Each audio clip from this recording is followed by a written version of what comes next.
Mr. Mailman, bring me a letter, won't you tell me the news? Welcome to Paragon Computer Training for new employees here at Coble Regional Medical Center. The first thing we're going to do is talk about your charting capabilities with using Paragon Clinical Care Station.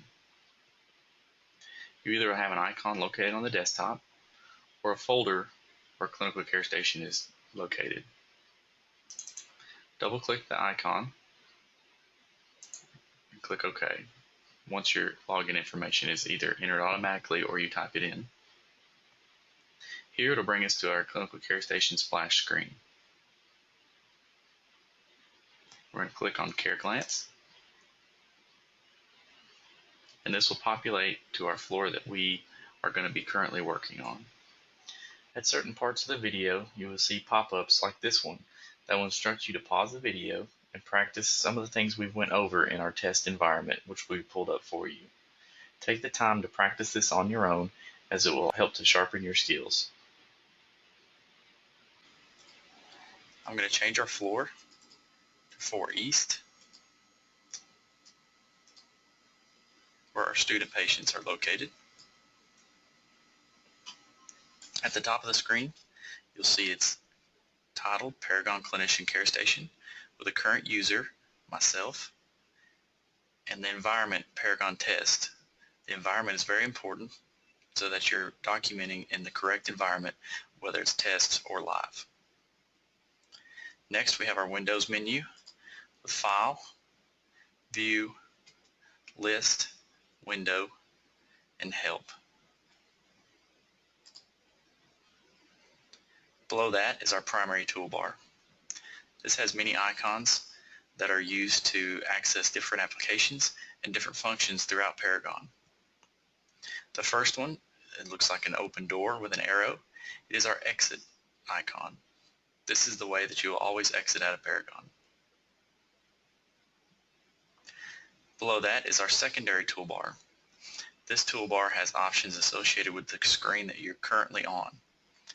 There's a printer icon, a legend icon, sticky notes,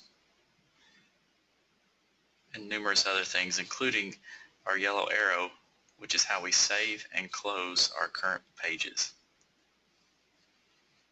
Within our Care Glance screen, we have different search options if we're looking for a particular patient, or we can go to our floor that we are defaulted to or choose any other number of floors. I've chosen 4 East for our Orient patients. That's where they're located. You can also search by name, visit ID, or patient type to help sort that down. You also have different options that you can check mark next to the patient name, such as assign patients if you've assigned patients to yourself, include unknown room or bed if the patient is not located within one of our current floors. Mask patient name is an option that if you are going to walk away from your computer screen or feel like someone's watching your screen, you can just show their name abbreviations. You can also exclude discharge patients, which are none listed here, but that way they will fall off. On the far right of the screen, we have our retrieve arrow. Anytime a change is made within our search criteria, we must hit this retrieve arrow to refresh our screen. Let's first look at the legend icon on our secondary toolbar. It looks like the legend on a map. When you click it, it opens up a screen that shows us what all these colors and bubbles mean.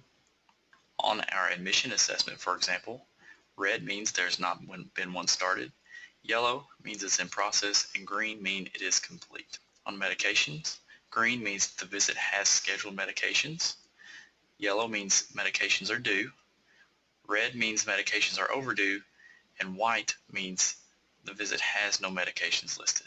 This is a good reference for any time you have questions as far as what the bubbles mean, or what their abbreviations stand for, or what the different colors associated with those bubbles stand for. We also have an icon for sticky notes at the top. If you'll select a patient by highlighting it, you can click sticky note and add a certain note to the patient.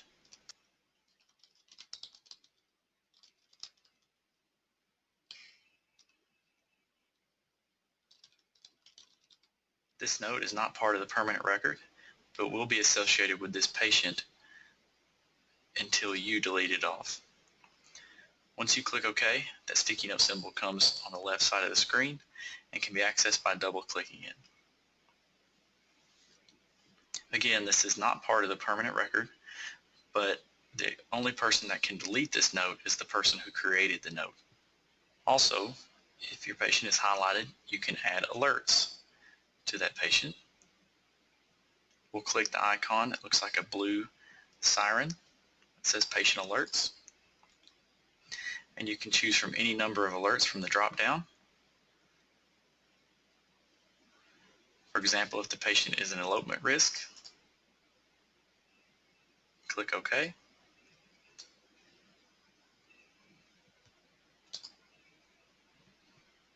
Once we hit retrieve, we now have a red alert also on the left side of our screen. This too can be accessed by double-clicking again. It can be deleted, or a new one can be added by clicking the white sheet of paper. If you're taking care of multiple patients on the same floor, you can assign those patients to you. If you click the Assign checkbox, you'll get a pop-up window that asks for you to select your shift. I'm going to be on day shift. It also gives you the option to assign selected shift to all selected patient visits so that you don't have to do this every time you select the Assign checkbox.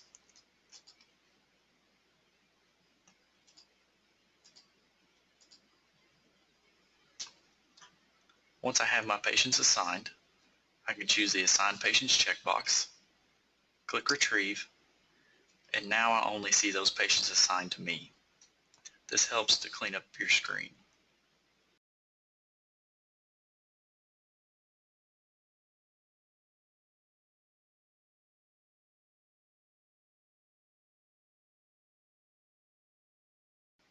Now let's look at a couple different ways that you can chart. Once you have your patient selected, the next charting we're going to look at is called Flowsheet. It looks like two thermometers crossed over each other. Select the Flowsheet icon, and you'll be able to see vital signs, pain score, and eyes and nose from the screen, as well as different measurements. These will be collapsed. You can click the all plus sign or individual plus signs associated with each value. I'm going to click all, and it expands the screen to see all these values. At the top is our patient-specific information so that you know you're on the correct patient. To add a new vital sign, for example, you can right-click, select New, and then Vital Sign Entry. Here are your most common vital sign entries that have been saved.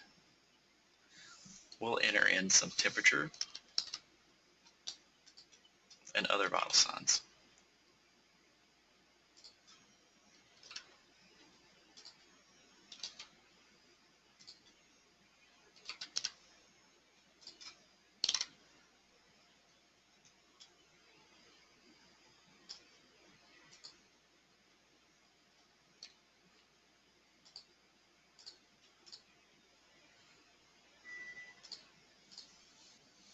Once you've entered your vital signs, you can either click OK or click Insert New if you have multiple vital signs to enter. We're going to click OK. You can see your most recent vital signs that have a yellow background, meaning they have not been saved.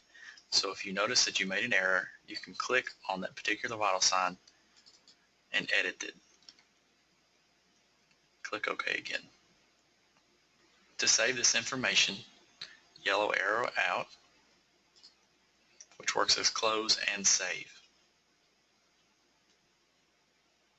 Let's go back into Flowsheets. Right click for New, and instead of vital sign entry, let's choose I&O. Again, here are the most common options for I&O entry. We'll put some values in.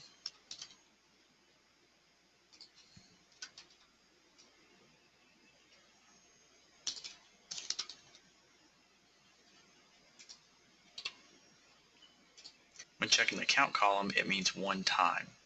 This is also appropriate when charting an incontinent patient. You have the option on the right side to add a particular INO if the most common results on the INO screen do not fit what you are trying to chart. You can search or click retrieve to get a complete list of the different types of eyes, nose sources. To add them, you would select it and choose select. This then adds that source to our INO screen. Once we're finished charting eyes and nose, again we click OK, and we can review them under our INO section. Again, they're highlighted in yellow because they have not been completely saved, and we can edit them if we need to. To save, we're going to yellow arrow back, and now we're back at our CareGlance screen again. We'll click into our flow sheets icon one more time. We're going to right click for new, and this time we're going to chart measurements. Here is where you can chart the different food intake for breakfast, lunch, supper, snack. Blood glucose can be charted here, although it's not recommended because they flow over as a lab result. So we'll chart 75% lunch intake. Select OK. All this information can be reviewed by clicking the All plus symbol and scrolling down the page. We'll yellow arrow out to save our most recent information, and we're back to our CareGlance screen.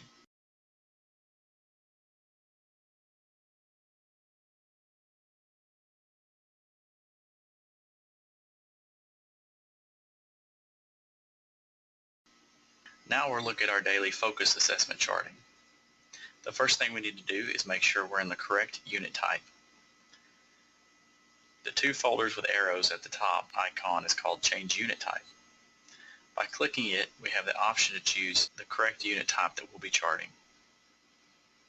Most will either be Med-Surg or Critical Intermediate Care. I'm going to select Med-Surg. Click OK, and we're going to click the Perform Assessment icon. Once we click the Perform Assessment icon, we go to the Daily Assessment. We'll get a pop-up that asks you if you would like to backdate your assessment. If you performed your assessment at a previous time, you could change that time here. I'm going to leave it for our current time. Click OK. Once the assessment opens, we have many different tabs across the top of the page for different charting. The first tab is for ADLs. We'll choose the patient is resting in bed with eyes closed. Next, we have our VTE tab that gives you different options for charting VTE prophylaxis and treatment. The Cardiology tab is next. This is where you chart things like your heart rhythm, pulses, and heart sounds. To chart a different rhythm, you can click the checkbox. Same for heart sounds. Some checkboxes have what are called secondary finding codes. Pulses, for example, when you click the checkbox, opens a new box which asks for the description of the pulse. You click the description and click OK. Same thing for edema.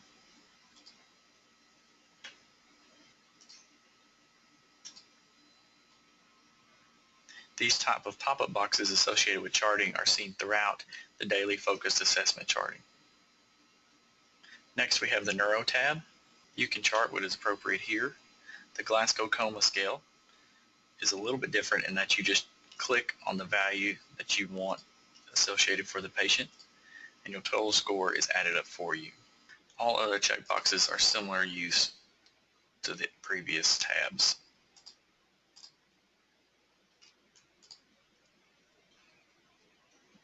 The Neuro 2 tab is more specific to a thorough neural examination. The Respiratory tab is next. You'll notice secondary finding codes associated with the lung sounds. If we choose diminished, we then must choose the lobes that we hear those in.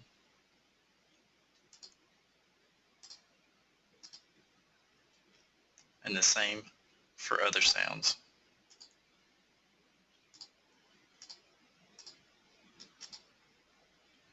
You will notice as you are charting that check marks will appear across each tab that you have previously clicked on.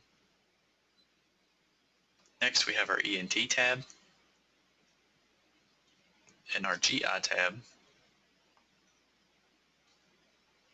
GU, and multiple other tabs that may be specific to your patient. Each individual box on the tab is called a group. By right-clicking on the top of the group, you can add a group note. Here is where you can add information that is not available to be charted within the group.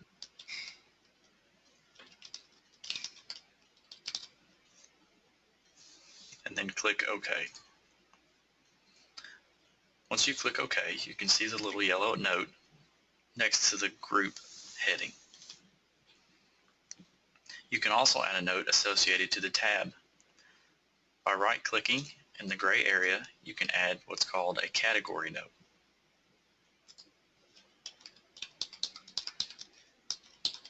Here you can type information associated with that particular category or tab. Again, once OK is clicked, you see a yellow note next to the category heading. Next, we'll look at our pain tab. You have different options to choose if it's the initials assessment, reassessment, or if the patient denies pain or has no pain. If the patient is on a PCA pump or other infusion, you can fill that information out here. The POS scale is important to fill out for each time the pain is assessed and is a requirement. To open the pain assessment, click the button that says Pain Assessment. Here you can see previous charted pain. I'm going to click New, and you can see the different descriptions on charting pain. By clicking into the field, it gives you some of the most common reported pain areas.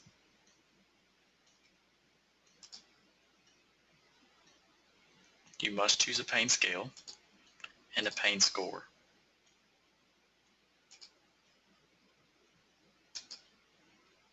Other descriptors of the pain are available, but may not always be necessary. Once finished charting your pain information, click OK. That newest pain score is shown on the screen. When finished here, click Close. There are many other tabs in the Daily Focus Assessment that may be pertinent to your patient. Some of these include skin, IV, wounds, psychological tab, miscellaneous, and safe patient handling, just to name a few. Review each tab on your assessment. This is all we'll chart for demonstration purposes. Now that I'm finished, I'm going to click the yellow arrow to close and save our document. It will ask you, do you wish to close this assessment? Click Yes.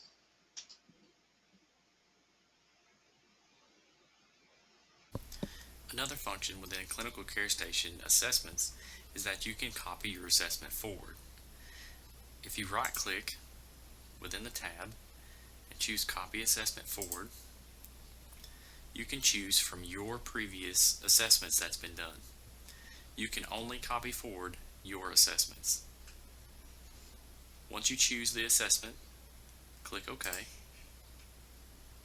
and a window will pop up with the options for you to copy forward specific information that you've previously charted. If you want to copy everything forward, a Copy All Forward is at the bottom. You can still individually uncheck items if you do not wish to copy that one forward. Once finished, click OK. The information you selected will be copied forward, and you'll be able to see where information was copied by looking at the check marks on the tab. The only information that cannot be copied forward or it will cause an error is information on the pain tab. So if when you go to copy forward, you have an assessment and that has pain information located on there, you must uncheck the pain information, as when it copy forwards it will cause an error and you will not be able to chart on that patient's chart. Once finished, you can add documentation if you need to, and then just like before, yellow arrow out and click yes to close the assessment.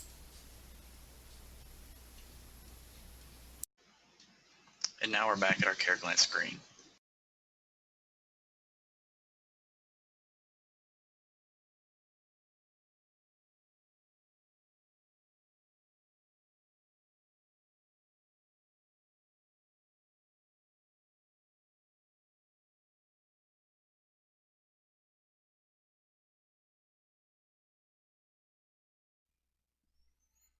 If you select your patient and go to our patient profile icon, we'll launch the new patient profile. The new patient profile is launched in a web-based window, just like Clinician Hub is.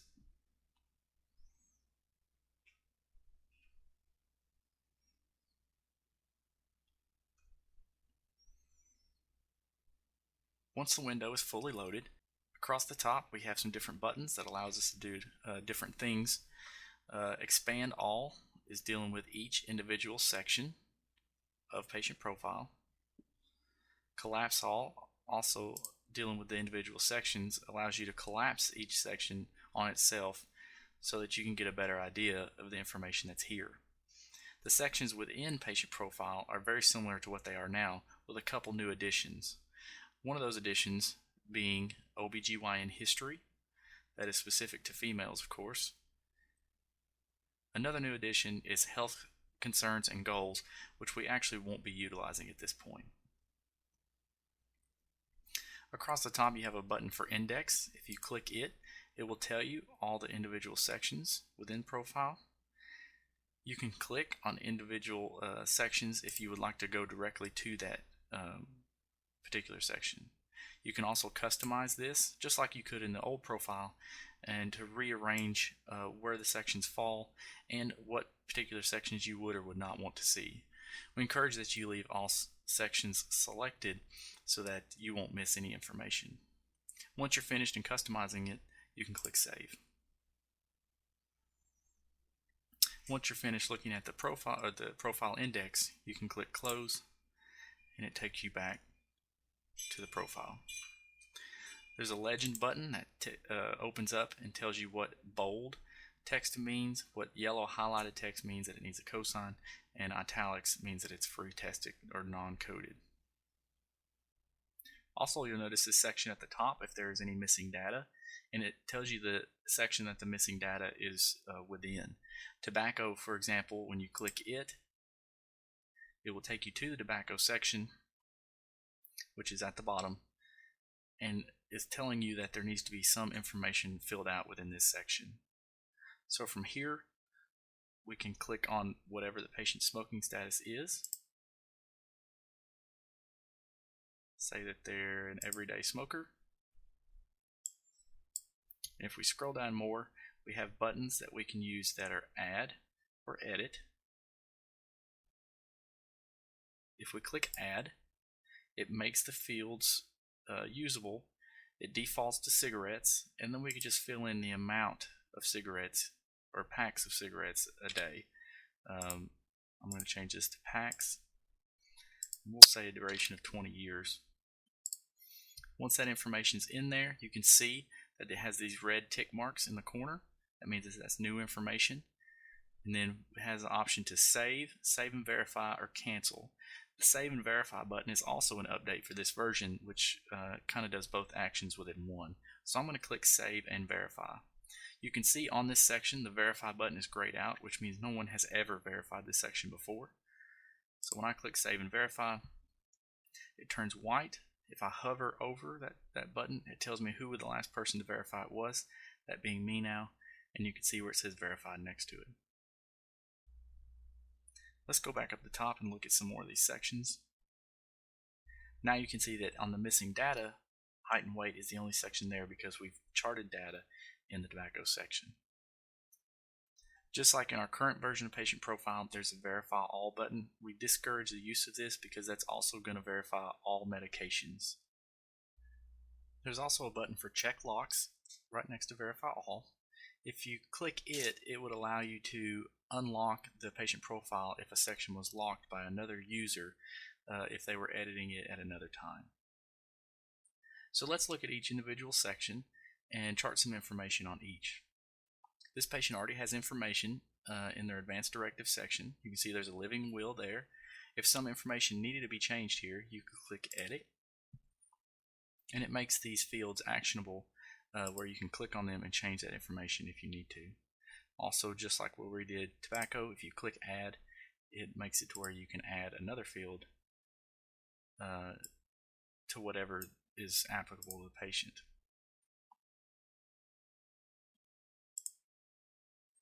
Then you can click save and put that information there. Our next section is allergies. And if we're looking down through here, this patient has no allergy information that's been charted. We have an option to check no known allergies here, or no known drug allergies individually, or no allergy information. We're actually going to try and put in an allergy here, and it should work the same way it does now. So I'm going to click add, put in latex. It'll bring up a search. You can click that, whichever one you put in. You can choose the allergy type. Then you can type in notes and then reaction, sensitivity. You can choose from the drop down there. And the severity, of course, is always required. It's got an asterisk there. We'll put moderate. Onset is going to be the date that the patient remembers to have any reaction there. I'm just going to choose a date. And from there we can click save and verify. On the status of each section, you'll notice there's a little filter on the title bar. If you click this filter, it will let you choose from active and inactive and errored selections for each one. You may notice that now in Patient Profile, especially on the medications, where you will only see the active medications there, but if you did need to go back and see the inactive medications, allergies, whatever it may be, you can choose that filter from that screen.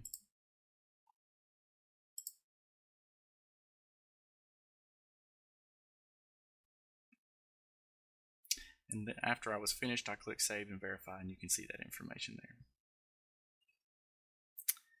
Next, another new section is demographics. This was located in our old patient profile on the little black arrow that popped down from the top of the patient profile into the blue screen. This information was all there. And you can see it here. This is a lot of this put in by registration, but if it needs to be changed or edited for whatever reason, you can click edit here. Language ability to receive, express, communication barriers, preferred language, even birth, sex, and sexual orientation and gender identity is there if the patient wishes to share that with you. Next is family history. You can see that this patient already had information that was saved from a previous visit showing their father had coronary artery disease. Let's go ahead and add another problem. When I click add, it's going to pop up into another window that we can put more information in. So if we're picking out problems, we've got a quick pick list on our left dealing with different systems. If we wanted to pick on neurologic, for example, it'll take us straight to that section, or we can scroll individual or the whole group on this right side and find the section you want to do. So I'm going to choose COPD, and then you select a family member. I'm going to add a new family member here, and we'll just choose mother. The active status, you don't have to put the name in. Only things that are required are the bolded fields, and you can put specific as the age or if they're deceased, and just click save.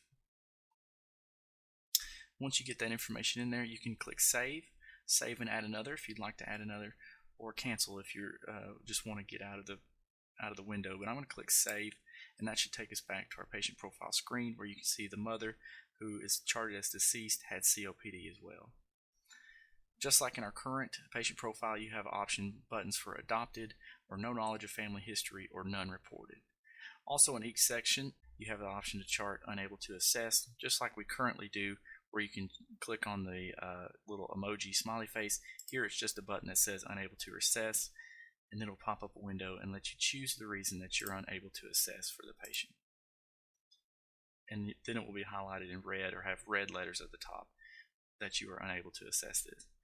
If that was charted by accident, or after a while the patient becomes responsive and you can assess the different information, you can just click able to assess and it takes it back off.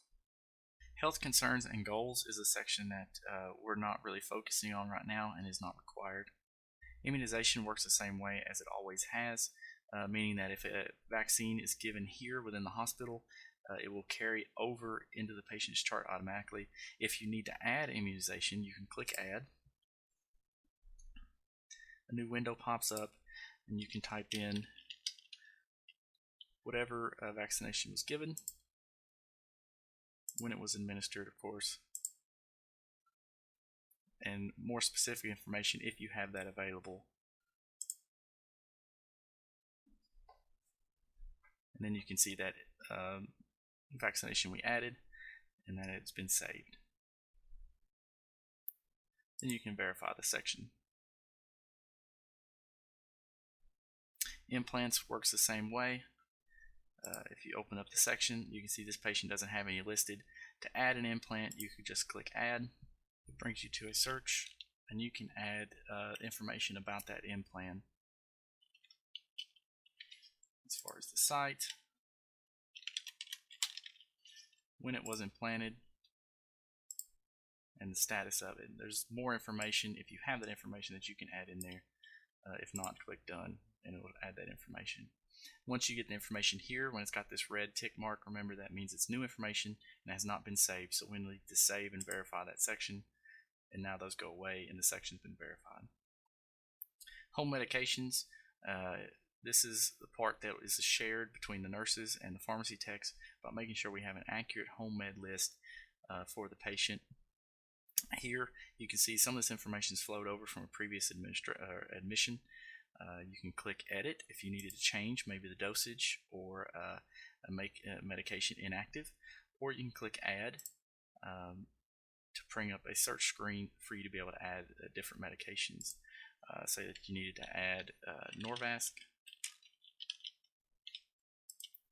Click the medication. Just like if you're adding a medication in CPOE, it steps you down through the dosages, allows you to choose one, and brings that information over. If you knew the last dose taken, when it was started or ended, you could put that information in there as well. You can click Add and find another, or just Add if that was the only medication you needed to add. I'm just going to click Add, and we'll show how it throws you back into this screen. The good thing about the new patient profile is that if you needed to edit any of these fields, you can just click on these fields instead of having to open the individual field for each medication. So if I knew the last dose taken was yesterday, I can just chart that from this screen once the medication's added. So I'm going to save and verify and update that information. As I talked about earlier, OBGYN history is new to this section. It was also located on the little black drop down arrow in the current patient profile, but now will be on here as that section has gone away. So if the patient is a female, this section will be here. If it's a male, this section won't be here at all. And this is where you can chart different OBGYN history things. Pre-arrival medication works the same as it does now. If the patient had taken a medication prior to arrival on their own, or maybe it was something given in the ambulance that you know about, that's fine, you can chart it there. Patient reported problems and procedures. This works similar to the way it does now as well. This patient doesn't have anything charted, so let's say that we want to add something from the patient's history. And just like it showed with the family history, we have a quick pick list of problems separated by sections on the left side, or you can scroll down to the list and choose the different things here. If the patient had a history of GERD, you can click GERD, see that it says problem. the status is active, and the start date would be whatever you choose. So I'm going to click Add and find another. That saves that information to the top. We also have a tab for procedures, and here are some of the, I guess, top 28 procedures that are the most common here. So then you can just pick from one of these that is applicable to the patient. Appendectomy, status active. We can put the date. We can go back years, choose the month, and then the day to populate that. If the patient knows that, if they just know the year, you could probably put that in as well.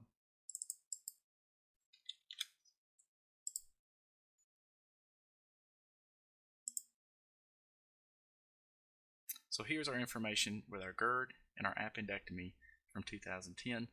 It's got our red mark, so we know it's not completely saved. So from here we can save and verify and add that information in. Personal history, as far as education, is here. You can add that information there, and here's just a drop down for education level. We can chart that the patient was a high school graduate. That information will be saved. Occupational history works the same way it always has. You can chart that information there.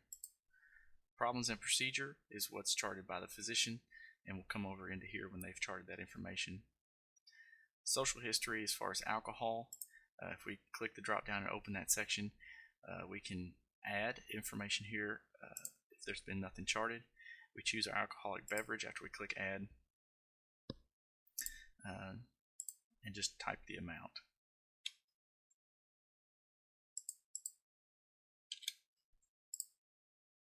Once you have that information there, you can save and verify. See that there. There's also an alcohol legend you can click on, and it tells you information about each type of alcohol that it gives you choices for, as far as the ounces, the percentage by volume, and all that other information there. Recreational drugs works the same way. If there's no information there to edit, you can click add and then type in your drug name.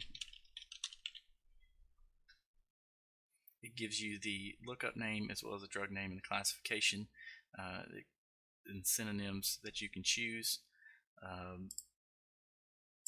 Once you have that in there,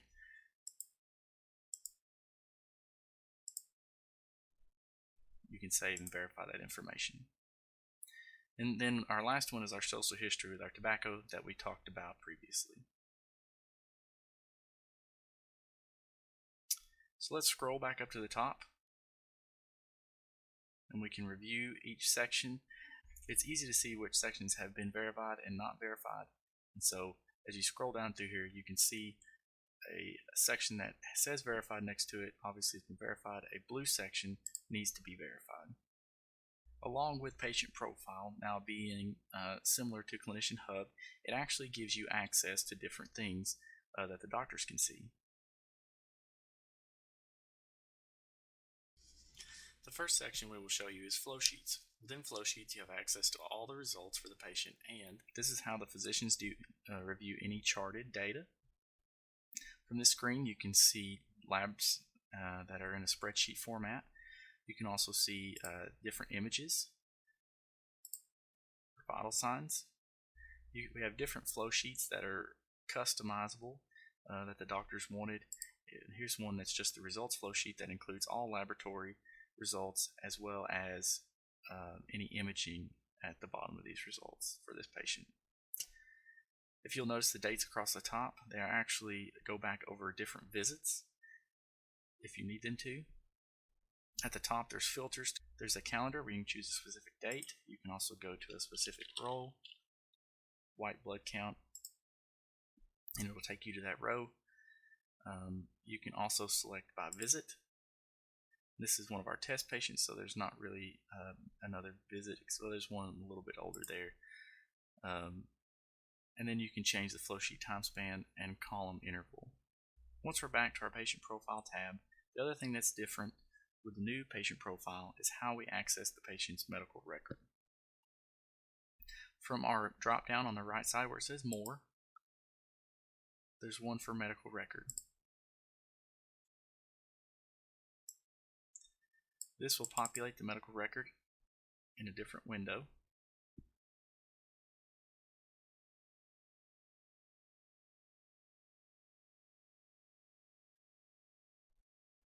And you can see in kind of a tree format the patient's previous admissions and information that's saved. Here's their admission on 11/6, and we're currently on their admission from 11/20, and you can click on that information to see it there.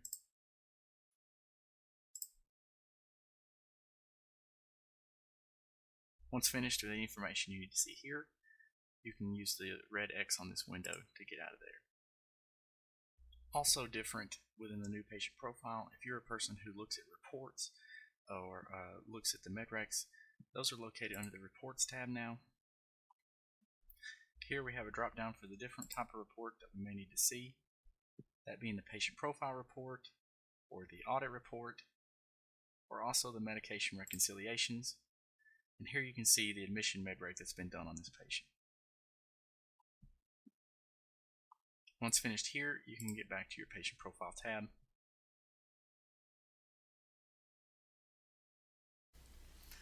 Another thing is how to look up patient education information. If you click on a patient, choose the patient profile icon,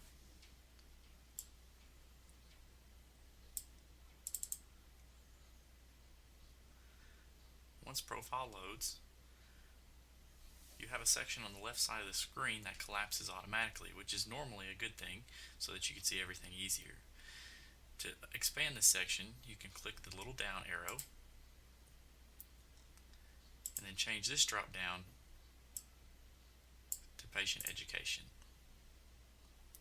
Here, if there had been education provided to the patient previously, it will be listed out. To add education, if you were adding education to the patient's discharge as far as medication or diagnosis, or if you were educating them on something while they were in the hospital, such as smoking cessation, you can click Manage.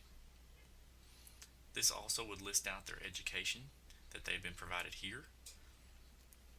And then you can click Add if you needed to add it manually, or Get Education will pull up a list of all the patient's current medications and problems that you could choose from.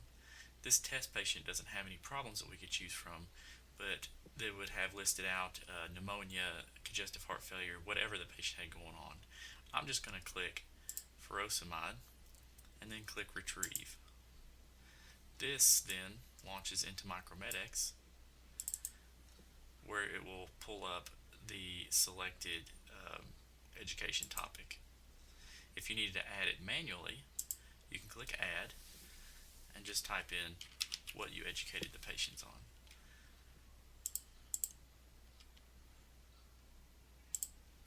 I'm going to put a date and time.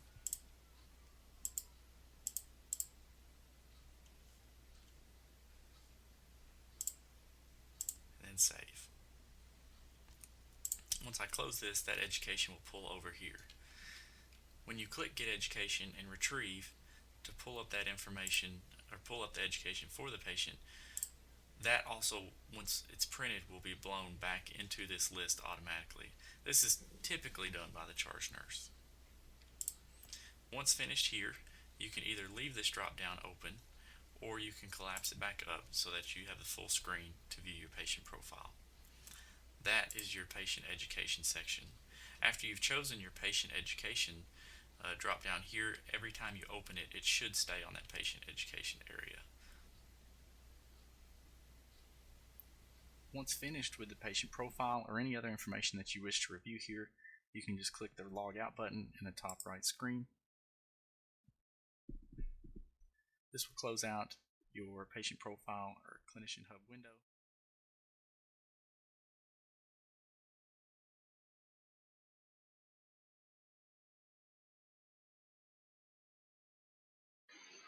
Now we'll talk about our admission assessment. So once we select our patient that we need to do our admission assessment on, we can double click our AA column bubble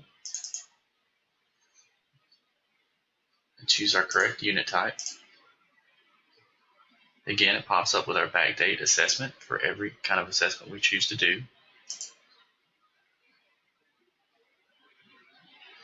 And then it opens up our admission assessment. We have a number of tabs across the top, each dealing with an individual topic. First tab is our Admit tab. Admit deals with information specific to the patient's admittance. Things such as emergency contact, reason for admission, if they've suffered a stroke, the last known well date, legal issues, where they came from, the arrival mode, if they have any assisted devices, instructions given to the patient and family upon admission, and other things such as if they're transferred from other facilities as well. On the second tab, we have information like their primary physician, if they've had anesthesia previously, and if they've had a reaction to that anesthesia. Same for blood and a previous reaction. And then our TB screen. The third Admit tab, we have bowel elimination questions, VTE prophylaxis, and alcohol use. This gives me an error saying that a value is required for the VTE prophylaxis group. So no matter what your patient has going on or what they have issues with, this is just a reminder that something has to be checked within this box before you can leave this tab. I'm going to choose if less than 2, there's a low risk, because my patient didn't have 2 of these. But if they did, it would prompt you to initiate that prophylaxis. Admit 4 is dealing with skin breakdown if there's a wound present, and also the date of last treatment of each individual thing here: chemotherapy, radiation, dialysis, ventilator care, and trach care. Valuables and info is also an important tab. This gives you information and asks questions based on what the patient has brought in. And we know how important it is to make sure that we get the patient's belongings back to them, or try and encourage them to take belongings home, or family members take belongings home so they don't get lost or something happened to them here. We have individual groups for clothes, contacts, glasses, hearing aids, money, medications, and jewelry, as well as dentures on this far right side. ADL deals with getting a baseline for the patient as far as how they take care of themselves at home. Nutrition deals with the same thing, only with their bowel habits and nutrition, to see if they have a deficit there. The spiritual tab is asking about a religious affiliation and if they have a desire to meet with a spiritual counselor. The discharge tab is asking for anticipated needs that we think the patient may need a discharge, even if they came from an assisted living or from a long-term care facility, if that's where they'll be returning, or even just returning home, whatever their need may be. The teaching tab gives us a place where we can chart education that we've already provided to the patient, even on admission. The review tab helps us to remember to do certain things, such as review allergies, advanced directives, smoking, and different vaccinations such as pneumococcal and influenza. Psychological tab gives a baseline of what kind of emotional state the patient is in based on life changes, coping skills, and their support system. Psychological 2 tab also talks about anticipated discharge and what kind of house and issues that house may have, barriers to the patient. And the last tab is talking about safety and asking questions. Has the patient had thoughts about physically hurting or mistreating themselves or another, or have they been mistreated by someone else? And this is important to always ask your patients, even though it can be uncomfortable, because you may be surprised the answers you get. So within the admission assessment, we'll go through and click on and answer questions for every tab. Every question in here needs to be filled out to give us a proper baseline. With the admission assessment, though, you need to try and finish it while you're in here. You can see we went through this pretty fast. It can take anywhere from 10 to 15 minutes to fill this out when you're asking questions to a patient.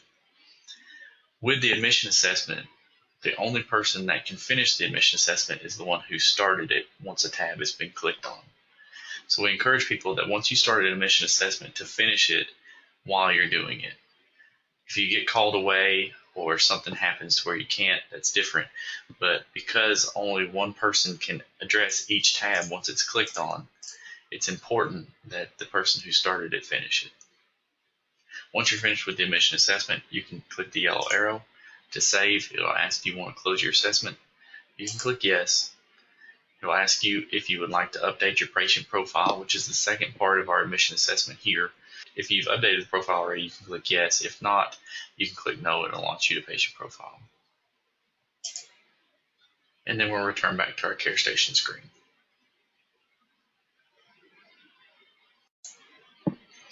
Once back to your care station screen, you can click the green retrieve button. Now our admission assessment bubble becomes green. Another tool within CareGlance is the ability to choose the executables icon located on the primary toolbar. This executables icon looks like a rocket ship, and by clicking it, it provides links to different things that we use here at Cookeville Regional Medical Center. You can access micromedics for educational purposes. Mobile care phlebotomy can be accessed here instead of having to exit out of Paragon or close down Paragon, as well as other things associated with the patient, such as diabetes materials and CRMC patient summary. Another important part of a patient's care while they're here is following, initiating, and completing their care plan. The first thing we want to do is initiate that care plan, as our intervention list will not populate until our care plan has been initiated. So we have our care plan bubble column in the middle. We can select our patient and then double click on our care plan icon. This will launch us into our care plan. You can see this patient is new. There are no care plans that have been added. So on the bottom right hand corner of the screen, we can click add. And it gives us the ability to search for a master care plan. At the top, we can either choose care plan or problem to search on the problem level. Probably one of the easiest things to do is to not type any information here and just click the retrieve button. And this pulls all of our available care plans up onto the screen. And then you can scroll down. The reason this is easier is because to search for each specific care plan is difficult, as the wording needs to be exact. One care plan, for example, that must be added to every patient here at CRMC is our CRMC care plan. This care plan helps to get the intervention list and care plan started, and it includes things that are mostly applicable to every patient, including the knowledge deficit, things that you've educated them on admission, a care plan management reminder that goes to our intervention list, potential for skin breakdown related to immobility that pertains to almost every patient, and IV meds, IV management stop times documentation, which is a reminder to always document within IV management. So once we have our care plan selected, our problems are all selected, we can choose select. And this steps us through every problem and when those problems will be completed, which is discharge for most problems. We get our next problem, care plan management. Next problem, potential for skin breakdown.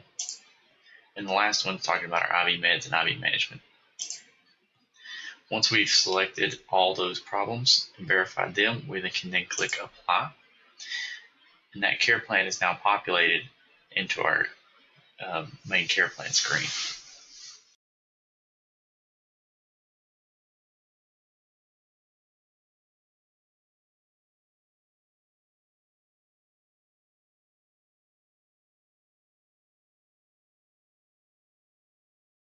Our initiate button now becomes available. So we'll click initiate. And it might take just a minute or two for it to do that. Once we've initiated the care plan, our new care plan will collapse on the left side of the screen.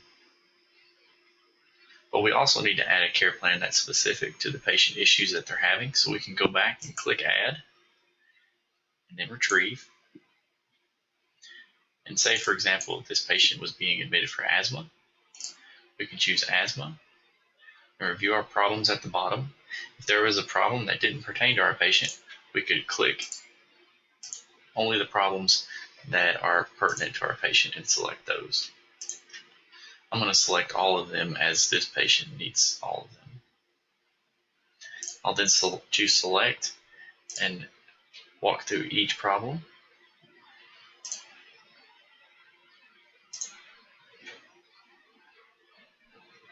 And then apply.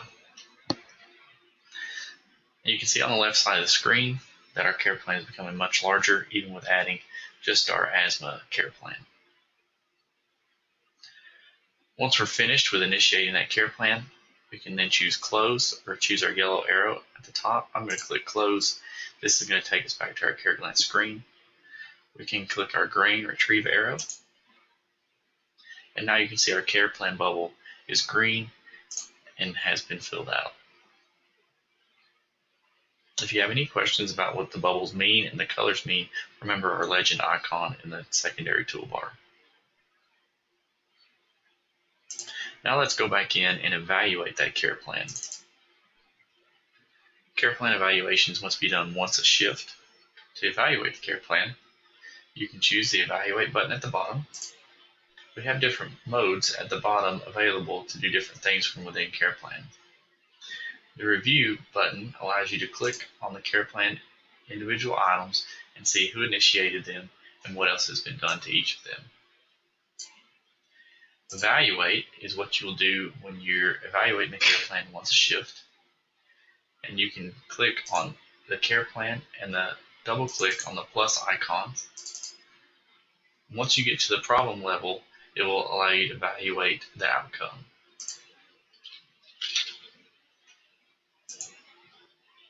One of the best ways to be able to see all the problems and interventions associated with all the care plans is to right click and choose expand all. And from here you can see all the different options and all the different interventions and problems that need to be evaluated. Each intervention does not have to be evaluated, but at the goal level they do. So an example of a goal would be on our care plan management, maintain care plan. So I can click maintain care plan and type in done or maintain. Click OK, and then you can see where that's documented. The same thing for IV meds, IV managed stop times.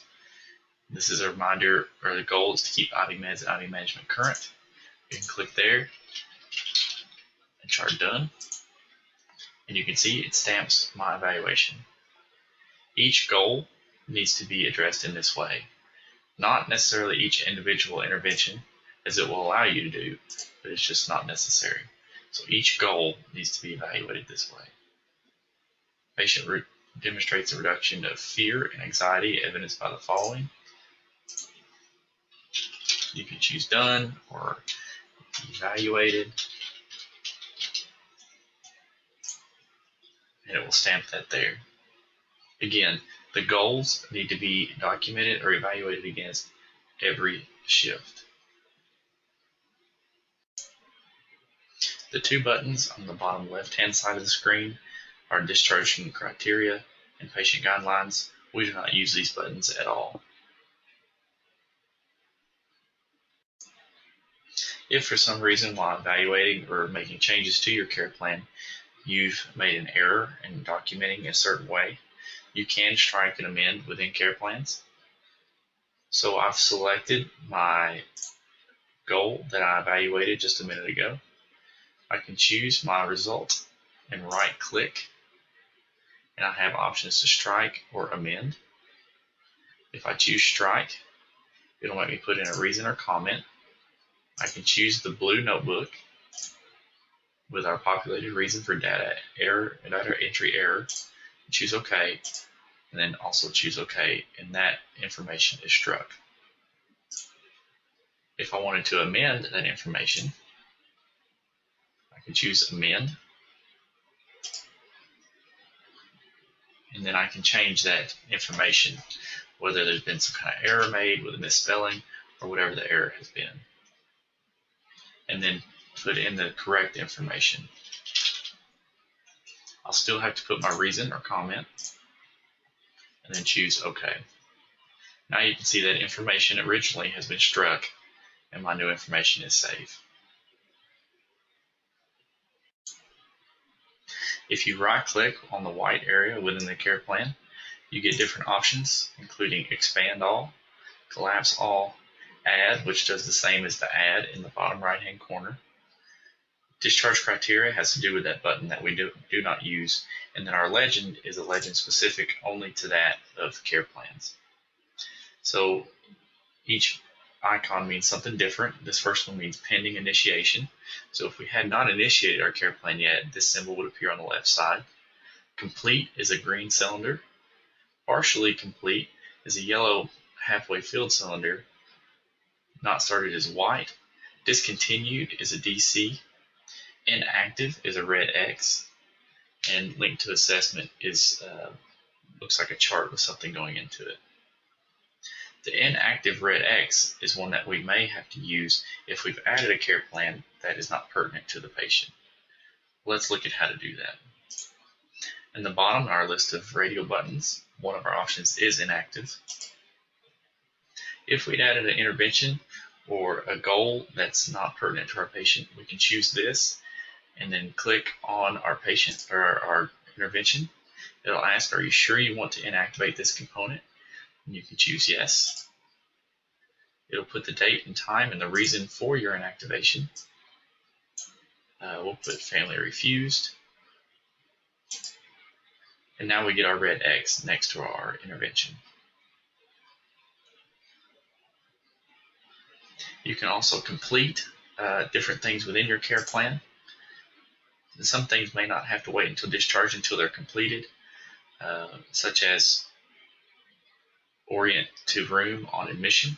That's something that should be done once.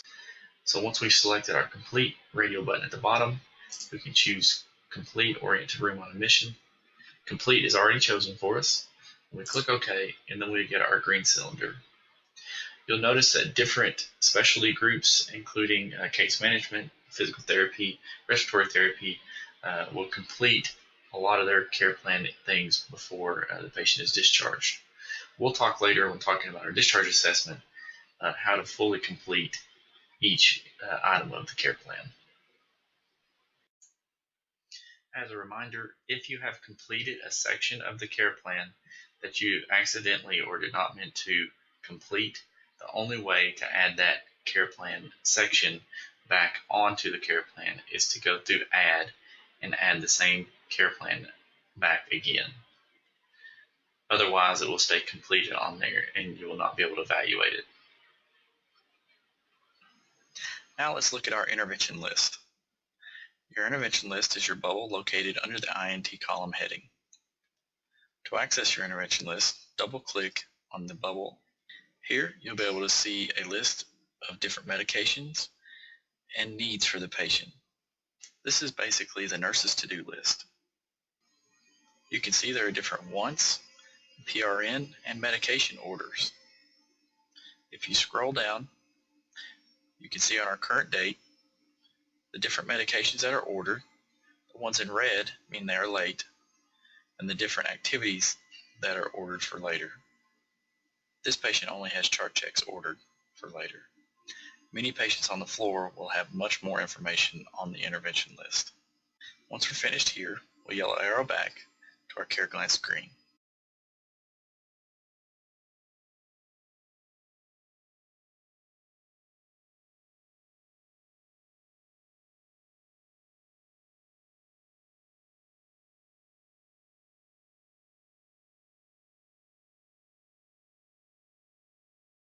To see previous charting on a patient, we'll highlight the patient and select our inquiry icon.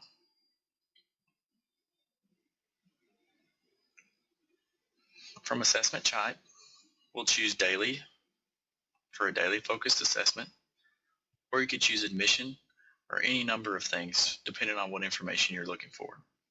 We'll choose daily.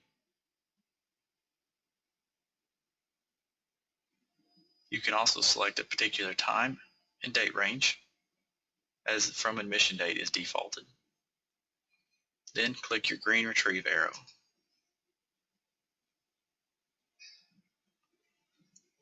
Here, previous charting is seen in a spreadsheet format. You can scroll to see the different data entry. There are a couple ways to see vital signs that have been charted. You can scroll down and choose vital signs, then click retrieve, or you can choose inquiry flow sheets, which will have the same information with a graph as well. Now we'll yellow arrow back to get back to our inquiry screen. The admission assessment is where you can see information collected from the patient on admission. Once finished, you can yellow arrow back. Next, we'll go to our encounter management icon on the primary toolbar. Within encounter management is where you would strike and amend or close selected encounters. We have our dates selected here. With our patient we have selected and been charting on, it has my name here. I'm going to select Get Encounters. It pulls up all charting and documentation that I have performed. If I had made a mistake, I can strike and amend the selected encounter. Or if I had left an assessment open, I could close a selected encounter. Let's strike and amend a vital sign encounter. I'll highlight the correct vital sign encounter and choose Strike Amend Selected Encounter. If I wanted to change the heart rate, I would click the heart rate and I get a warning message that the data I've selected will be struck. And would I also like to amend it? If you would like to amend it, you can click Yes. If you would just like for it to be struck, click No. I'll choose Yes. I can type in a reason or choose a pre-selected reason of data entry error and click OK.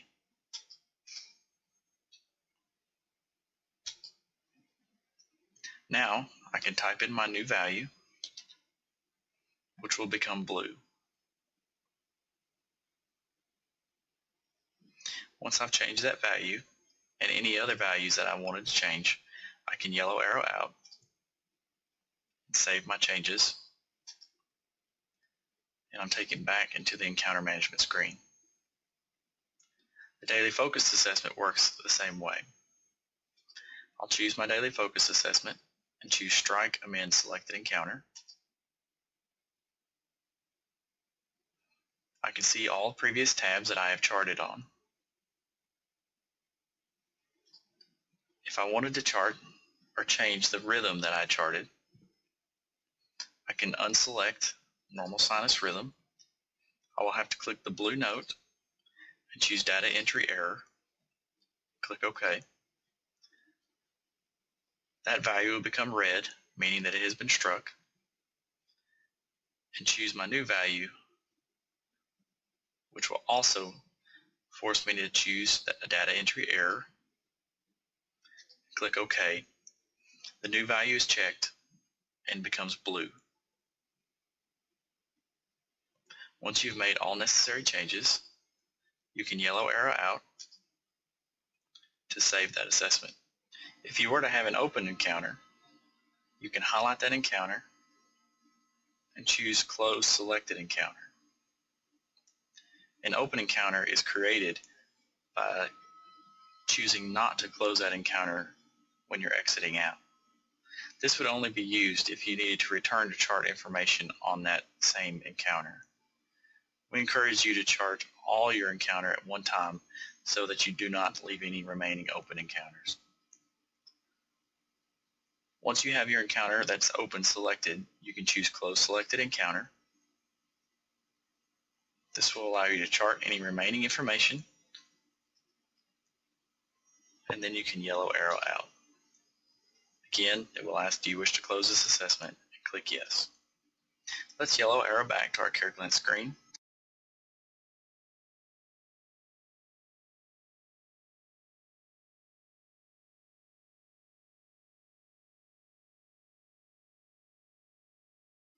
If you will be charting IVs in IV Management, you can access IV Management from going through the flow sheets icon.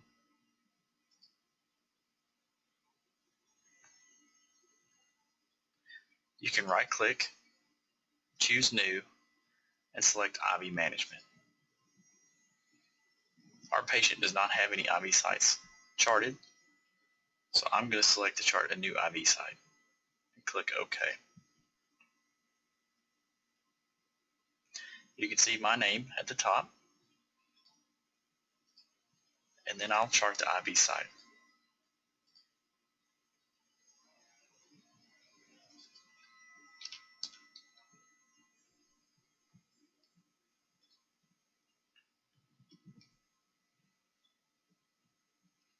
I'll then chart Insert IV.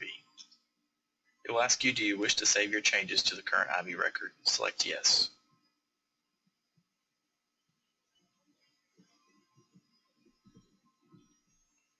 Then click OK and close.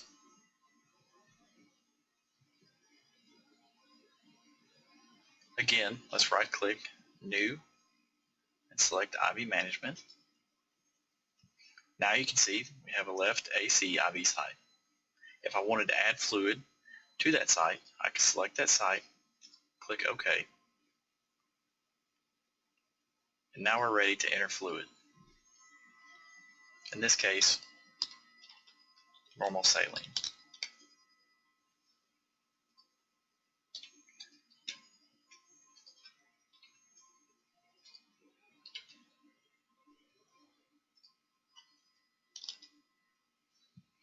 Once you finish charting your IV fluid,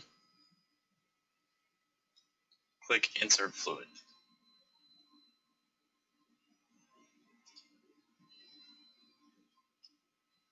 It appears at the bottom of your screen, highlighted in yellow, which again means that it is still editable. If you needed to edit information or saw that you'd made an error, you can click the checkbox next to that entry and change information associated with it. In this case, the rate.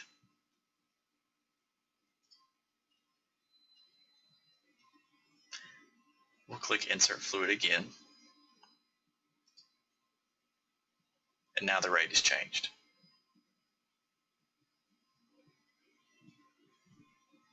Once finished charting your IV fluid, you can click OK and close. This brings us back to our flow sheet. You can expand the IV row to see information that's been charted. We'll go back into IV Management, select our site we put in, or our current site, and review the information. If we needed to change a rate on our IV fluid, we could do so by selecting that fluid and changing the rate. We could also discontinue that bag by changing the information here and putting our current date and time, or we could discontinue the fluid completely to reflect the physician's order. If you're completing a bag, you can put your current date and time in,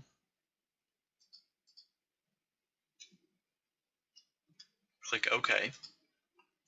It will ask if you wish to save your changes, and then it will also ask if you wish to hang the next bag. By clicking Yes, it will copy the information that you previously selected. You can change your bag number and save. Another way to get a better view of IV Management is by clicking the IV Management button on the right side.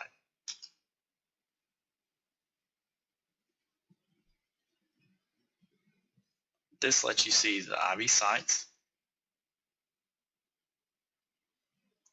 and IV fluid associated with the patient, as well as who and when it was documented by.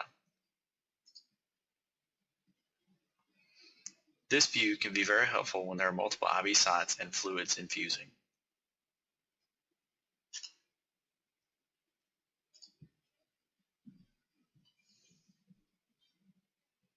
If you were needing to add another fluid to a site, you could choose an already started site,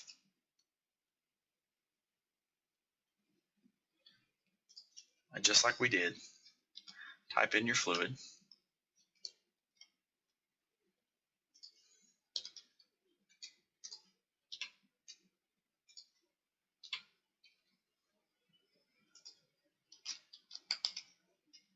and click OK.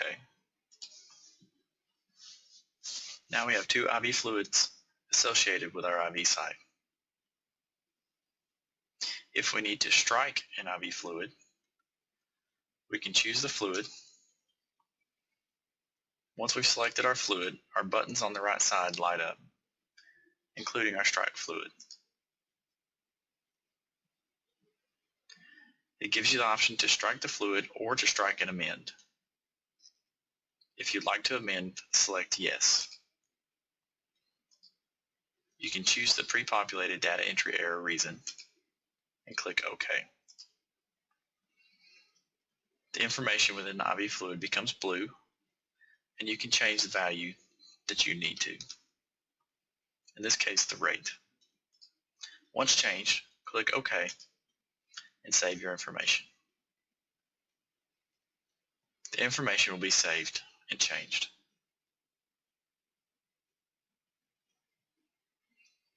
From here, you can yellow arrow back into your flow sheets area, and then yellow arrow back into CareGlance.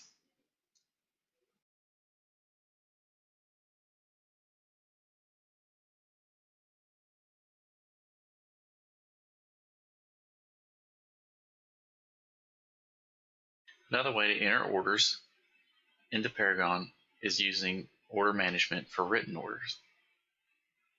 I'm going to choose my patient, and then I'm going to choose the order management icon in the primary toolbar.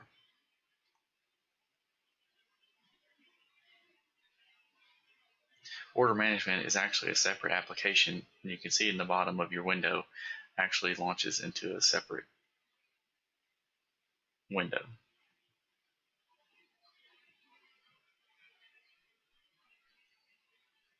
Once order management populates, you can see there's different tab options across the top. Order entry, of course, is where we'll be putting in orders. Diet order is where you'll be placing a diet. Change order is where you can change orders that have already been ordered and need to be discontinued or canceled. Order inquiry is where we talked about that you can see all the current orders for the patient. You can sort by order number, description, start date, and stop time by clicking on these column headings.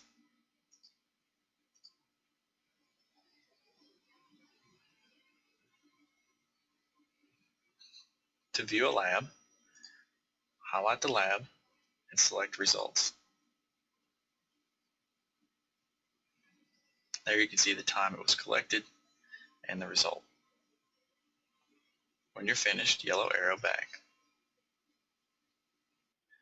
You can always see more detail about a particular order by double-clicking that order.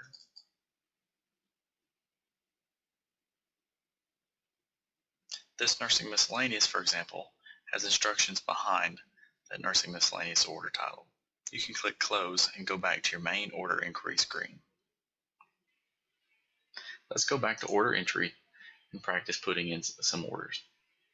Again, orders placed in order management will only be those that are written on paper. Let's search for a CBC. I retrieve this search value window by right-clicking in the description area. So if you right-click in the description area or the order code or order type, it will bring the search value window. Probably the easier way to search within order management is to use the flashlight icon on the secondary toolbar.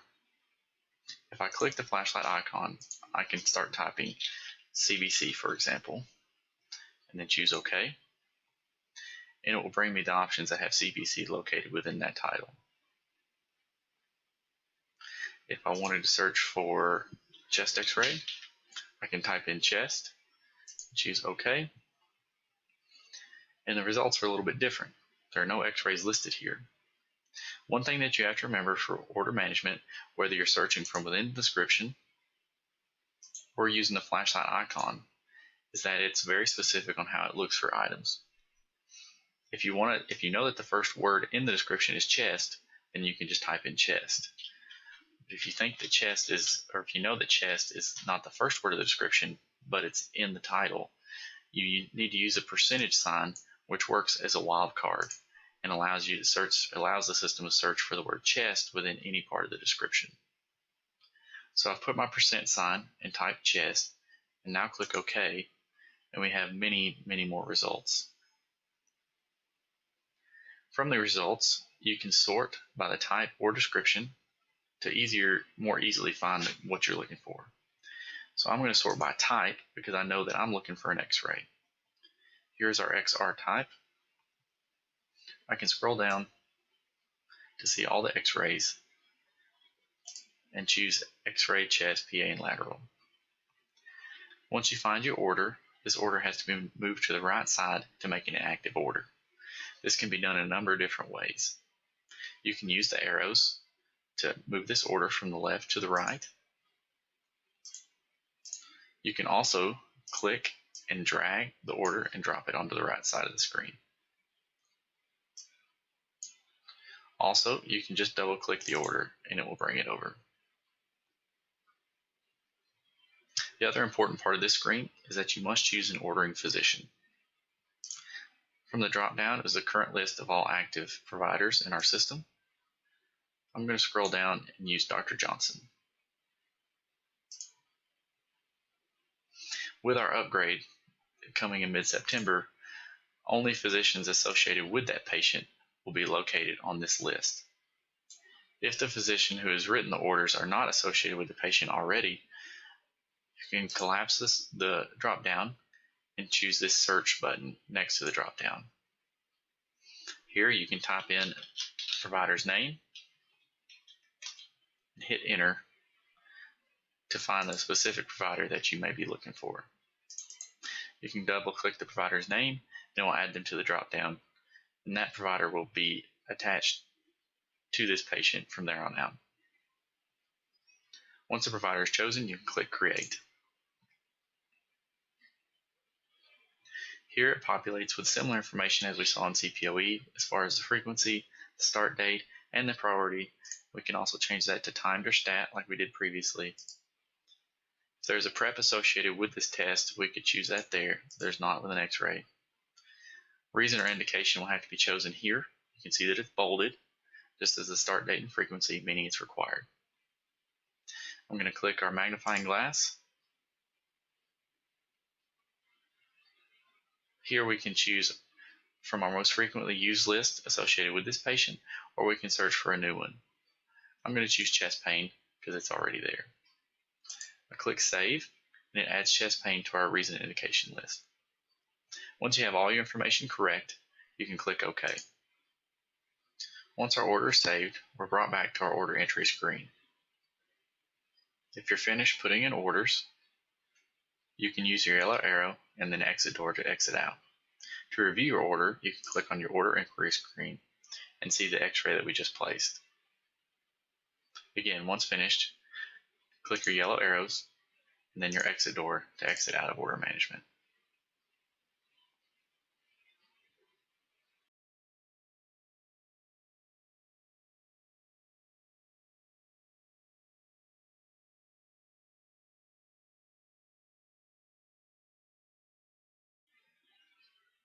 Associated with order management is the order management work queue.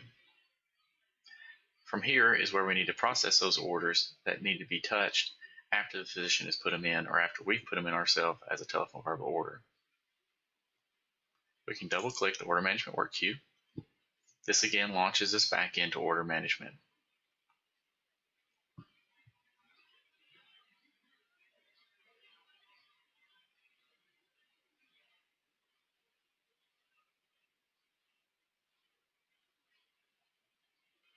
Processing order management orders through the order management work queue is many times done by the secretary unless there's not a secretary available, for example on night shift. From this screen, we can see that our patient is selected at the top, and we also have orders including lab orders, EKG, and a physician consult order that we placed in. These are an example of the three main types of orders that need to be processed. The reason these orders need to be processed is because there's something else that needs to be done with them before they can be activated. Culture, for example, for sputum, or for urine, or stool, or whatever the culture may be for, is an example of an order that needs to be processed because that specimen may not be provided at the time of the order is actually placed in. This order will sit out here until the sputum, for example, is actually collected. Once the nurse has collected the sputum, this order can then be processed. With our culture highlighted, you can see the more specific information to that order at the bottom, if there are any. We can then process our OM orders. This launches us to our order management screen. We can click OK if no information needs to be changed. Then lab will know that that sputum is on its way down. Another example of an order is an EKG order. EKGs are done by our respiratory therapy here, and respiratory therapy has to be manually notified of any orders that have been ordered for them to do, including EKGs and breathing treatments. To process this EKG, we make sure we have the EKG order highlighted. At the bottom, you could be able to see when the start date and time was, if it had been changed or if it had been timed for later on in the day. We can choose Process OM Orders. Again, review the information, type in any instructions that we need, and click OK.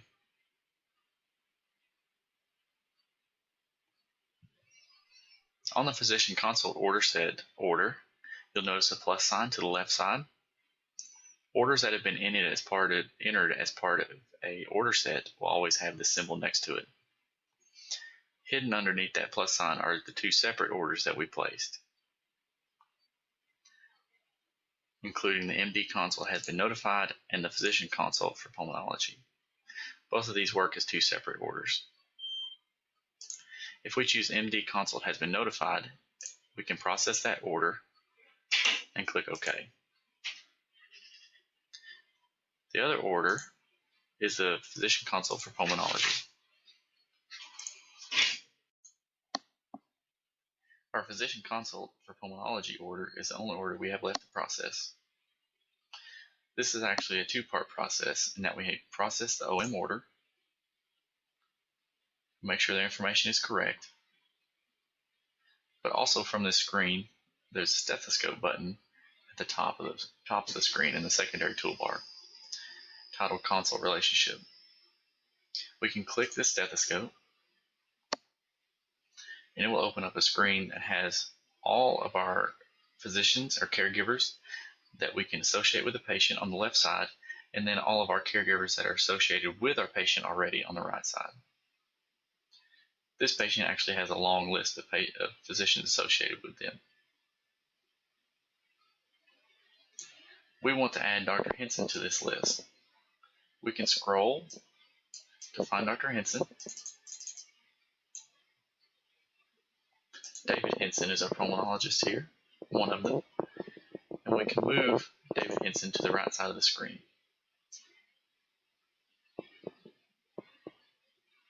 He'll be added at the bottom of the list, as also his caregiver status will be consulting.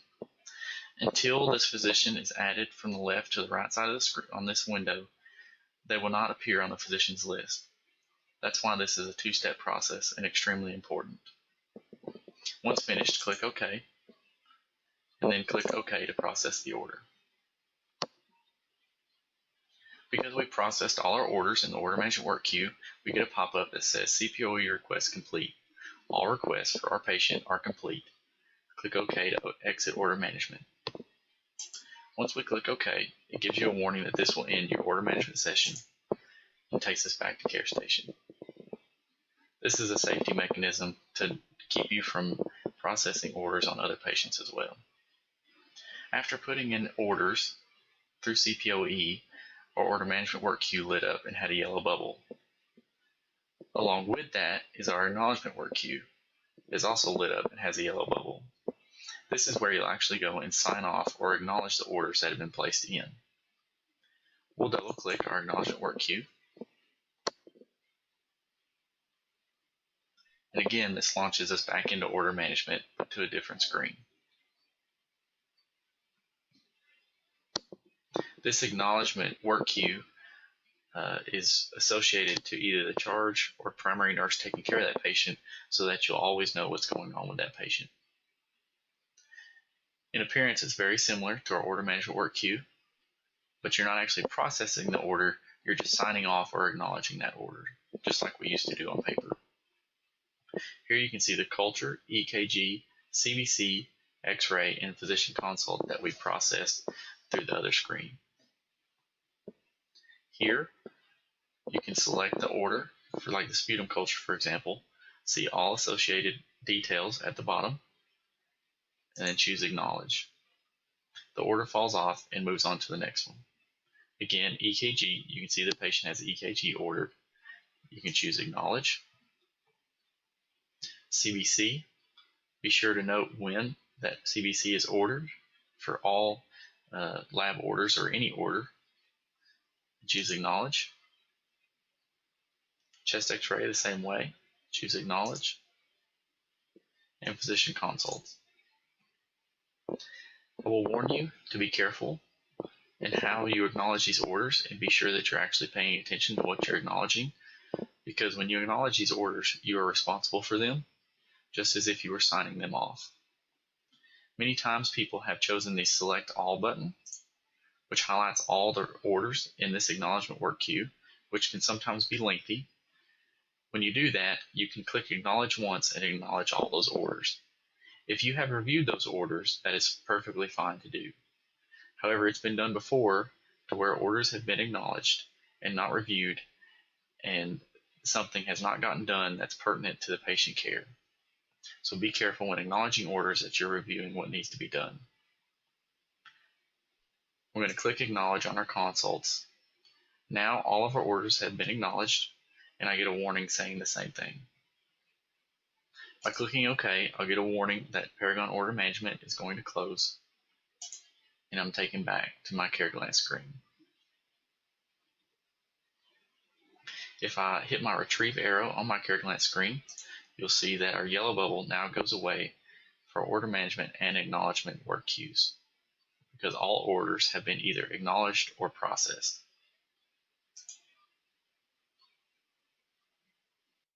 Now we'll talk about another way to enter orders, and probably the most common way for nurses to enter orders.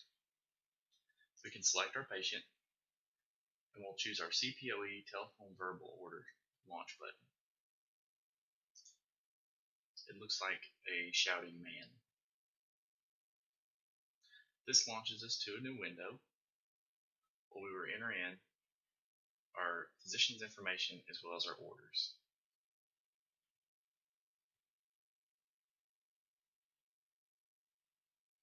Once your page loads, you have to select an ordering physician. I'm going to put in Dr. Johnson. One of the biggest issues we have here is staff not picking the correct Dr. Johnson or the correct physician in general. So be sure, even though a particular Dr. Johnson appears, Dr. Bruce Johnson is actually an anesthesiologist. We want Dr. Ron Johnson, who is a hospitalist here.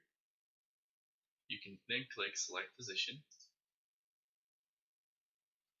Dr. Ron Johnson's name is pulled up on the screen so you can confirm that you are selecting the correct physician. And then click Confirm Physician. Next, we're going to put that we're putting in a telephone order that is a new order. Once we have all that filled in, we then come to our search screen that has basically like a Google search. So you can type in anything that you wish to order. For example, a CBC. Click Go. And it populates our CBC with and without diff. If we wanted to order that CBC, we can click on the one that we want,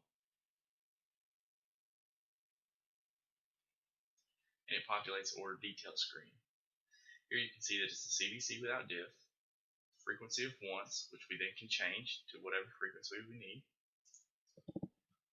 the date and time that this order will be started on. The priority is routine. We can also change that to stat or timed. If we change it to timed, we can go up and change the time to whichever time that we need. Say if it was for a PTT or some lab that was needed at a particular time. It has our specimen source, and you can also put instructions in there if they're needed. After that, you can just click Save. And you can see here at the top, now we have one order added. We won't have to submit those before we get out of here. Let's enter a few more orders. Let's enter a chest x-ray. So here we have our different chest x-rays. We choose the one that we're wanting, in this case, PA and lateral. Again, the frequency is once. The time is the current time. Priority is routine. You can change that to stat or time if you needed it at a different time. Instructions the same way, and transport can be filled out there. You will have to add a reason or indication because it has a red asterisk here to ask why the chest x-ray is being done, just like a physician would have to. So we'll click our reason and indication button. It'll launch us into a new little window. So once here, you can see the most frequently used reasons. These are attached to the patient or to the provider as to why this chest x-ray is being done. If none of these worked, you could search up here.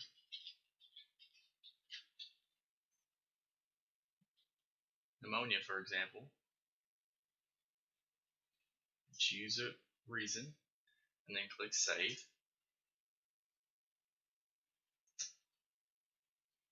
And it adds pneumonia onto our reason. Then save again. Now let's order a medication. Let's order Lasix. Click Go. Let's say that we're going to order some Lasix PO. It will step you down through the dosing process as far as the milligrams and the frequency. If you wanted to see more doses and frequencies, you can uncheck this common orders only. And you'll see a lot more different frequencies and doses. Also, if you don't want to scroll through the list, you can choose your dose or frequency here to narrow the results down. Say that I was looking for 40 milligrams. Now I get all my 40 milligram options. So that I want it BID. Once you click there, it takes you to the order detail window. We have our 40 milligrams 2 times a day. We can put any notes here. Also, if you needed to change some of these, either the dose or the frequency, you can do that from this window. I don't need to change anything, so I'm going to click Save. Now we have 3 orders added. There are certain order sets that make things easier to order within Paragon, and you can click on those once you find them. So an example would be a consult. So I can type in consult and click Go. And down the list is our physician consult order set.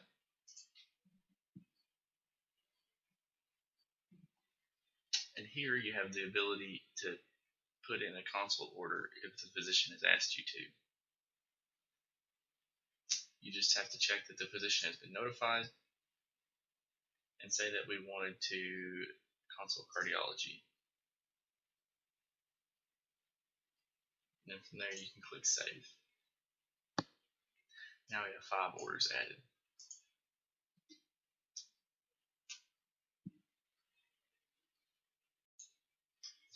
You could also order a heparin protocol just by typing heparin and clicking intravenous heparin protocol. Here, within the protocol, it gives you 2 options, one for acute coronary syndrome and another for a DVT or PE. And you choose which one is most appropriate for your patient. A lot of these orders, by clicking the top one, are pre-selected, so they come over automatically. There's also one for treatment of CVA or TIA. So these orders come over automatically, and then you can click Save. And now, of course, our numbers have jumped up dramatically. If you're going to be using telephone verbal orders quite often, you actually have the ability to save favorites on orders. These flags to the right side of the screen, you can click, and the flag will become colored in, and it actually saves it to your favorite orders on this side of the screen. Here I've got my intravenous heparin protocol as well as a stat cath lab panel order set that I've saved as a favorite previously. And that can be done on any orders that you search for.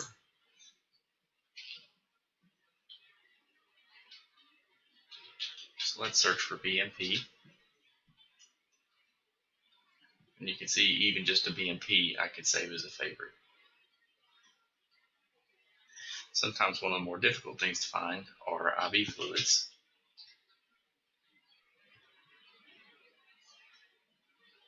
If you type in IV, it brings you a number of different order sets and orders, but the one here is IV outline.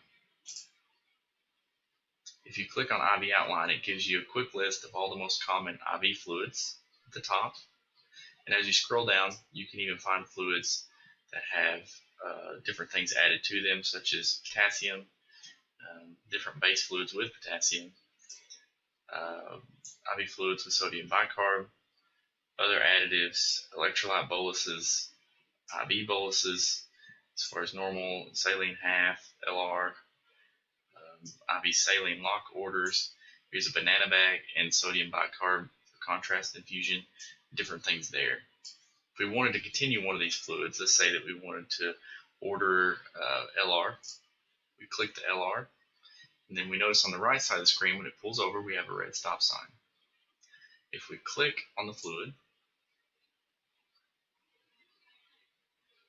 there are things that are required to be put in for this fluid. So that's what the red stop sign means. It means that we're not finished and we need to put some things in. So we need to fill in the rate.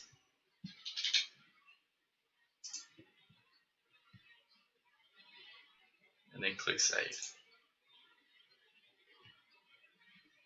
So now we have our LRs ready to give or order, and we click Save. So now that we've entered all our orders, and let's say we're finished, we don't have any more orders to enter in, we'll click back to our order queue.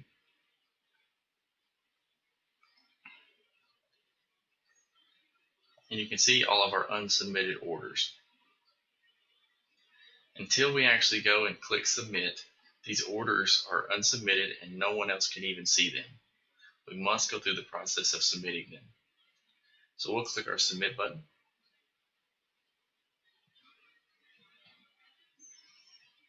Here we can see all of our unsubmitted orders again, all the ones we just put in, and we can check each one of them individually to verify that we put in the correct order. This is a way for us to be able to review the orders that we just placed in and make sure that we're not making an error. Once we have all the orders checked, we can click the Submit button. Now all of our orders have went in, and some of them even have the status of Add Pending, depending on what they are ordered for. That may need to be touched by pharmacy or the secretary for the consults, for example. But those orders have now been entered in. Another thing within CPOE that's common that we may need to do or have to do is to discontinue or cancel an order. From the order queue across the top, we have buttons to discontinue or cancel requests. If we click Discontinue, another window will populate with boxes that we can check to choose the things that we want to discontinue. For example, if we wanted to discontinue bed rest. Once we have the item checked, we can then click the Discontinue button.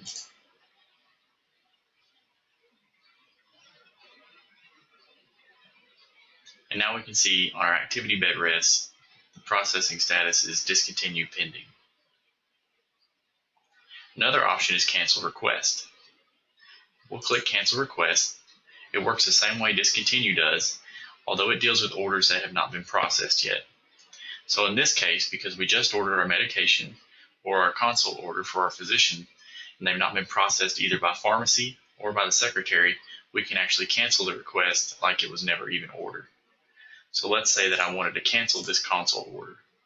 We check the consult orders and then click Cancel Request. And those orders have now fallen off our screen like they were never ordered. The CPOE order queue window is a great place to go and review all the current orders and medication orders that's for the patient. This can be easily seen by going through your telephone verbal access or by even launching patient profile after the upgrade in mid-September. Once finished in CPOE telephone verbal order, you can click the close button at the top right of the screen.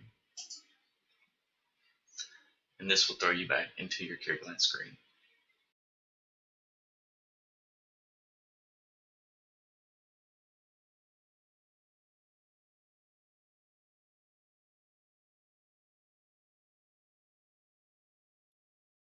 The next icon we're going to talk about is our assessment reports icon.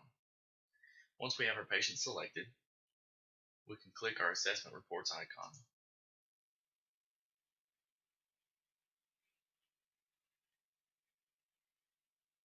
This loads us into a new window where we can choose the type of reports that we are wanting to run. On the clinical side, we have reports about an admission assessment, our daily focused assessment, patient discharge instructions, I's and O's, IV report, but the most commonly used is definitely the patient discharge instructions. This is also a good place to go and see any of these reports as they show more detail than inquiry does. For example, the daily focused assessment report will change our dates to from admission for this test patient as it's been a number of days since they were admitted. I'm going to check print preview and then our print icon. If without checking print preview, it will go straight to the printer. So here's an example of some charting that was saved by our nursing and their assessment. The benefit of the assessment report is that you can have the assessment date here and then the actual time that it was entered on this side. So you can tell the information that was charted, when it was charted for, and then the actual entry time that it was charted. These reports can be pretty extensive as you scroll down through here and see that this report is actually 11 pages. Let's yellow arrow back and choose a different report. We talked about our patient discharge instruction. We'll choose it there. Make sure our print preview is chosen and click our printer icon. We get a pop-up that says these unsubmitted prescriptions will not be included in the discharge instruction until they are submitted. This is a reminder for you as a nurse that it will tell you if, for whatever reason, the provider has not submitted prescriptions, but there are some just waiting to be submitted. So this can be a good reminder for you to tell the provider that, hey, there's some prescriptions out there. We still want to continue through this, and we'll see the medications that are there. So this is an example of our discharge instructions. We have our allergies, immunization, home meds, and then our prescriptions. You can see those have been sent electronically. Some of them have with the pharmacy at the bottom. This one must have been printed as no pharmacy is listed. We'll keep scrolling down, and you can see after we get past all the prescriptions, we have our vaccinations, and then our discharge instructions specific for activity, diet, education, and then follow-up instructions for the patient and their physician. We'll yellow arrow back and look at some other options here. There's the patient profile report, pre and post procedure. You can see progress notes this way that are charted in nursing, which are rarely done, and even vital signs. So those are just some of the options that you can see on the clinical assessment reports. On the administrative side, this is not something that's commonly used by nursing, more commonly used by some of the directors because they're more focused and more audit reports as you see through there. So mainly you're going to focus on the clinical side if you're wanting to review information or print out those patient discharge instructions. Once finished here, we can yellow arrow back to our CareGlance screen. Next, we'll talk about MedAdmin, which is where we administer our medication. You can access MedAdmin by double-clicking on the bubble in your RX column or by using the icon in the primary toolbar. We'll double-click our RX column bubble for our patient. This launches the MedAdmin application. On our Patient's MAR tab, you can see our patient information across the top, including visit ID, name, and date. We also have different tabs: unscheduled, scheduled, IV, PRN, chemo, and respiratory if there's pertinent medications, then group, and pending tab. The scheduled tab shows you medications that are scheduled for the date selected in the calendar above. This date can be toggled using the arrows to the left and right. If you are pre-planning, it may be beneficial to look for tomorrow's scheduled medications, as some medications are not given every day. The Schedule tab shows you medications in a 24-hour period, separated into 3 columns. The first column from 0700 to 1459, the second column 1500 to 2259, and the last column 2300 to 0700. The IV tab shows large volume IV fluids and the scheduled time for the next bag.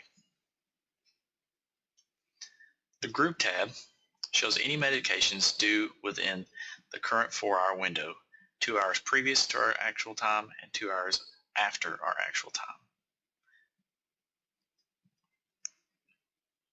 The Pending tab is where once a medication is scanned, it will appear. Now let's administer some medication. From our Scheduled tab, we'll find a medication that needs to be administered. For now, we'll use our DocuState Sodium. The first thing we want to do is at the patient bedside to scan the patient's armband.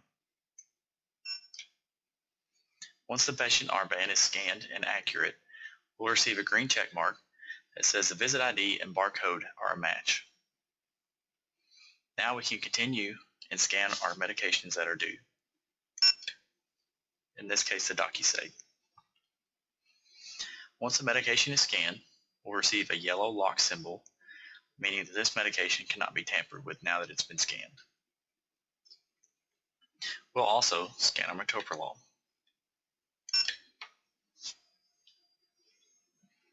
Once all the medications you will administer are scanned, you can go to your Pending tab and make sure you receive a green check mark here. The different symbols in MedAdmin can be seen and identified by using the legend associated with MedAdmin, just like in Clinical Care Station. The green check mark means that you are ready to chart because you have the accurate medication and then the order dosed and total scan match. If you had scanned a greater than ordered dose, you would receive this symbol. If you had scanned a less than ordered dose, you would receive this symbol. If the medication scan requires a witness, you would receive this symbol. It's important to familiarize yourself with the different icons and symbols within MedAdmin. Once finished, choose the red X. To complete medication charting, first click Confirm.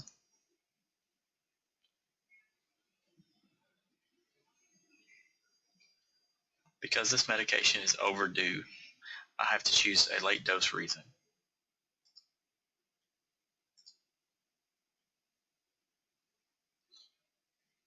The same for this medication. Once all the information is there and correct, I receive a C standing for Confirm, and the only thing left to do now is click Chart. Once those medications are charted, our pending screen is now blank. From the Schedule tab, you can see where those medications have been given. There's now a little pill bottle, and if you hover over the pill bottle, you can see the information associated with that medication administration. Now let's scan some insulin. I've already scanned my patient's armband. Now I'll scan the label placed on the insulin. We've received our lock symbol, and we'll go to our pending screen. Here you can see that I've scanned too much for the ordered dose. By clicking the confirm button, it will force me to change this amount. Here I can change the amount to the appropriate ordered dose. And in this case, choose my late dose reason again. And then click OK. Now we receive our green confirm C. You may be required to provide a witness when administering insulin or other medications. To do so, you can click the witness button and have your instructor or another nurse authorize.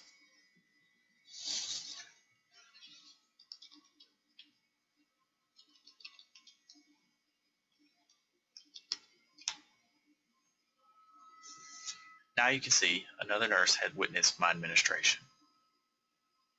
And click OK. Now the only thing left to do is click Chart. One other thing in MedAdmin is charting your IV piggyback end times. That can be done by clicking the pill bottle where that medication, the IV piggyback, was administered. Once that pill bottle is clicked, a medication administration window appears, and there is a place that you can chart your end times. This time cannot be future dated, but you can go back and chart it at any time. Some nurses find it easier to make a note to remind themselves to go back later on in the shift. This end time is very important for billing purposes within the hospital and provides a lot of revenue for the hospital. Once finished in MedAdmin, again we'll click our yellow arrows back until there are no more, and then we'll go out our exit door, which brings us back to CareGlance. Also from within MedAdmin, if you have new orders for a patient or just have a new patient that has a bunch of new orders, one of the first things you'll have to do to be able to give medication is to verify those medications from within MedAdmin. We have a tab that's labeled Unverified. We can click on this tab, and there's a list of medications that have not been verified by a nurse yet. These will be designated by a U in the column on the left-hand side, no matter what tab that you're under. So even from the Scheduled tab, you can see if we scroll down, there are medications with U that if we tried to give, we would not be allowed to because they've not been verified. The easiest way to verify them is to go to this Unverified tab and to work them one at a time. So I can click this U on the left-hand side, and it pops up with the medication instructions and information for us to be able to compare them to either the written or CPOE order. If it's been entered in as a written order, you will have the medication information here that was entered in by pharmacy, and you would compare that to your paper order to make sure that the dose, frequency, and all other information associated with that medication is correct. Once you see that it's correct, you click Verified, and then OK or OK Next. OK Next sends you to the next unverified medication and just saves you a few clicks. I'm going to choose OK Next, and we can see we went from our Tylenol to now our IV fluids. Again, this is a written order as we just have the information that was put in by pharmacy. I'm going to click Verified and OK Next. Same for our Lasix medication here. We'll verify the dose with our written order. OK Next. Insulin the same way. OK Next.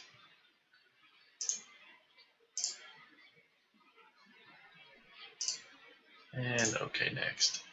Once all our unverified drugs are verified, our unverified tab, when you click off of it, will be grayed out as there's no medications there anymore. Let's look at a few more unverified examples to show you what they look like when coming from CPOE. Here we have our Norvasc. We'll again click our U, and you can see the window that pops up looks different. We have our pharmacy information on the left side, and then our CPOE order detail on the right side. So because it was put in CPOE, there's no paper to compare it back and forth to, so we compare the pharmacy entered information to the CPOE information. Once that information is verified, we can click Verified and OK next. This was a change to our antibiotic, or cefazolin. Again, we compare the left to the right side of the screen because of the CPOE order, verified, and then OK next. And the same with our ibuprofen.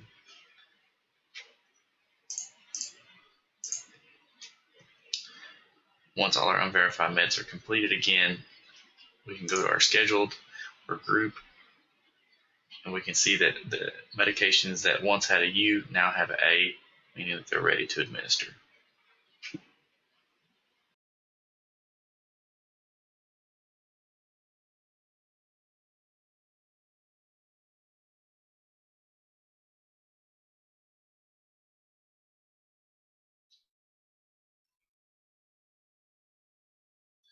Now let's look at our discharge process. We'll select our patient, make sure we have the correct unit type chosen, and from the Perform Assessments icon, we'll choose Discharge Assessment. We'll choose the correct date and time,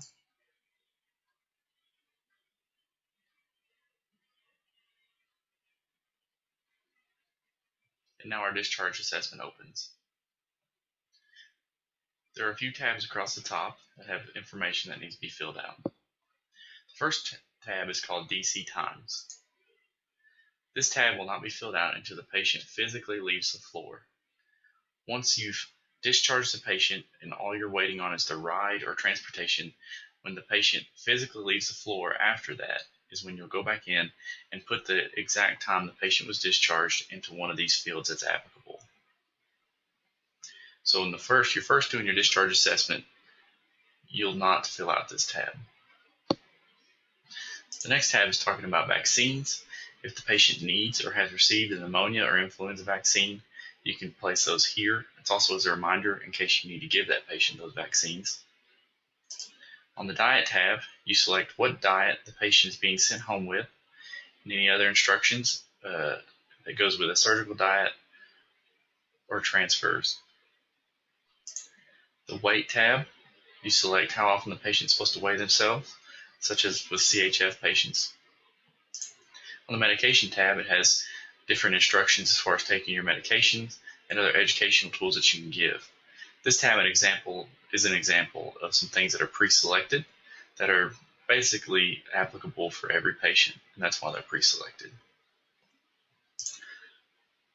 On the activity tab, you can choose the ordered activity on discharge for every patient, and again with the pre-selected options on the exercise tab that are that pertain to every patient.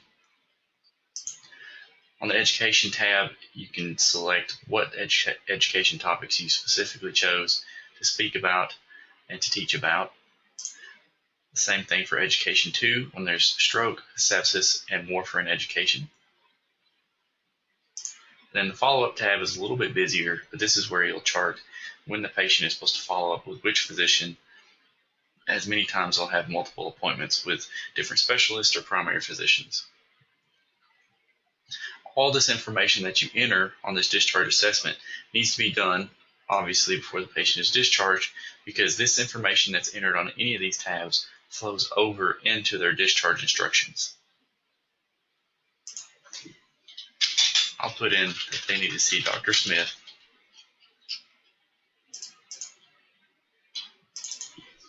today at noon. Now I'll just fill out a few things so we can see these on the discharge assessment.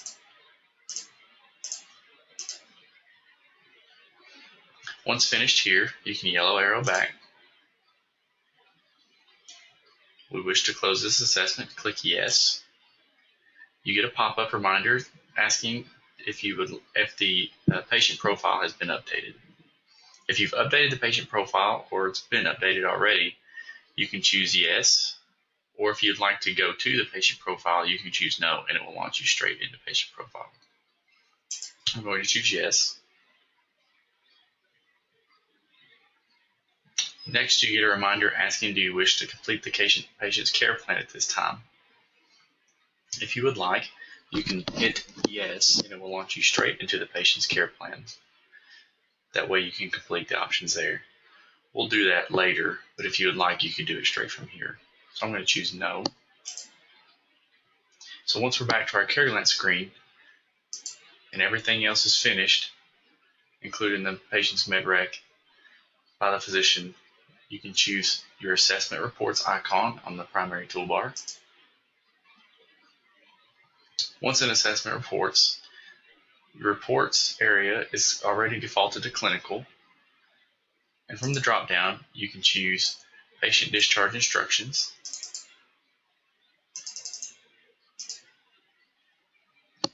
Your patient that you selected is highlighted at the bottom. The most important thing is to choose print preview and then click your little printer icon.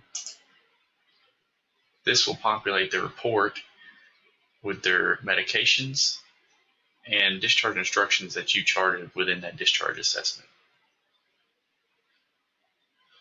This discharge instructions medication area looks a little bit different because it's in the test environment. But you can see as you scroll down through here, there's their medications listed. There wouldn't be checkboxes normally. Here are our instructions that were from our discharge assessment. Medication, activity, education, and then the follow-up instructions that we filled out to follow up with Dr. Smith on that certain date. Also, had there been prescriptions sent either electronically or had been printed or just added, those would have been in a specific place at the bottom as well. Once finished with this discharge report, you can click the print icon in the top left and it will print a copy of this to your printer. You then can choose the yellow arrow and yellow arrow back to your CareGlance screen. To complete a care plan, you can then double click on your CP icon bubble and it launches into your patient's care plan. From within care plans, you then at the bottom choose your complete radio button and then click on the measures or care plan or problems that you would like to complete. So once I complete or click on the knowledge deficit, I make sure complete is highlighted and then choose OK. And we get our green cylinder next to our knowledge deficit. I can do the same for every care plan or problem down the list to complete each one.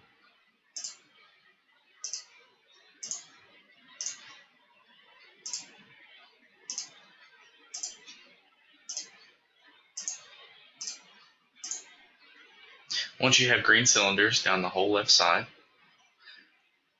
you then can choose your yellow arrow and hit your retrieve button and CareGlance. And once you do, you'll notice that your care plan bubble now has a green check mark, meaning that it's all been completed, which is something that you need to look for when you're discharging your patient to make sure that it's done.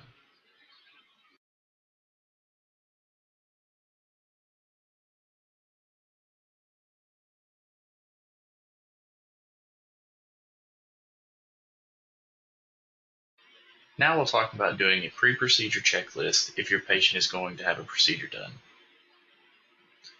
We'll choose our test patient. We'll go up to our Perform Assessment icon button. We'll go down to Pre-Procedure and over to Checklist and click Checklist. In the bottom left-hand corner under the New OR Procedure screen, we can see the procedure that's scheduled to take place. If we highlight that procedure and click OK, it'll ask us to use our current date and time, or we can change that if needed. Click OK. This populates a checklist that we can fill out to the best of our ability. If we're on the floor, then we'll fill out as far as we know for the patient and let OR staff take over from there. You can choose yes, no, or NA for all the options on the left-hand side of the screen. Once you click on a particular field, on the right side, it will stamp it with your initials. I'll fill a few of these out.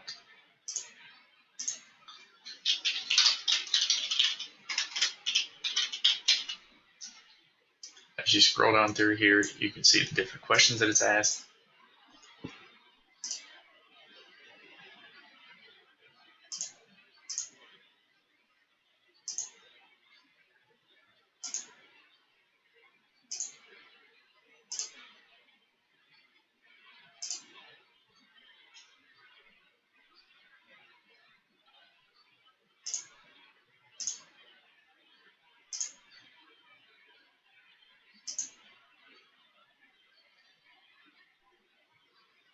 And once you get to a certain point is as far as the nurse on the floor can fill out, depending on your patient, of course.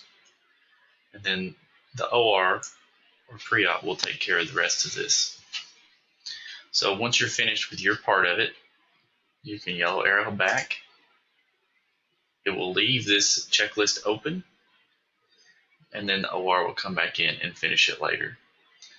It's important to fill these out on your patient as it's required for any type of surgical procedure.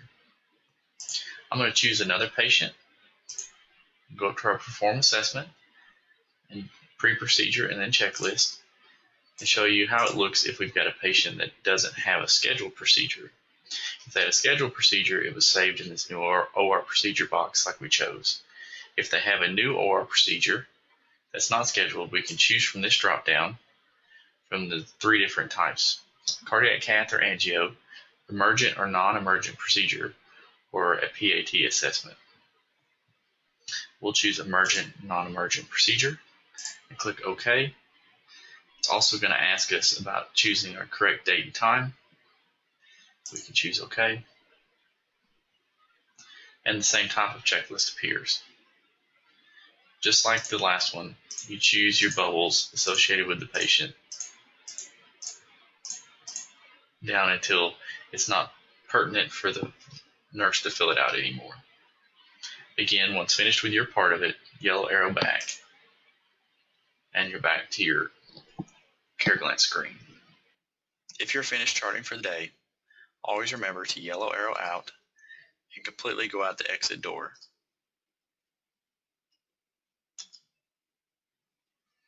If you are logged into the PC, also remember to log off the PC when you're finished, so that no one can chart under your name.